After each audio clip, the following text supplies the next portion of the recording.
जैसे एक जमींदारी पहले चलती थी तो बड़ा अत्याचार करते थे गरीबों के ऊपर जमींदार लोग।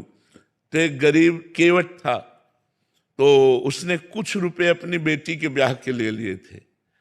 तो साल 2 साल में मेहनत करके पैसा एकत्रित किया और जमींदार को दे दिया जाके, अपनी खेती से कमा के।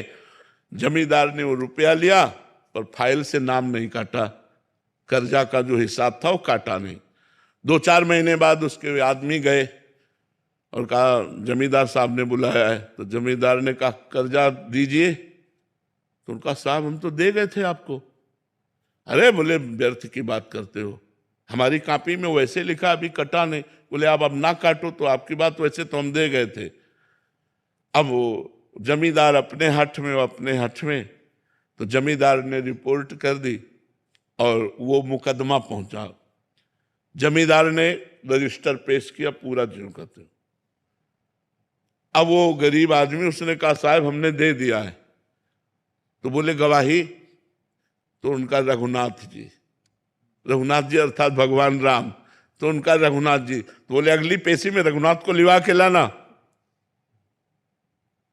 उसने कहा हाँ ठीक है। एकांत में गया और रोया कि हम गरीब आदमी हैं और हमारे परिवार का पोषण उसी खेती से होता है।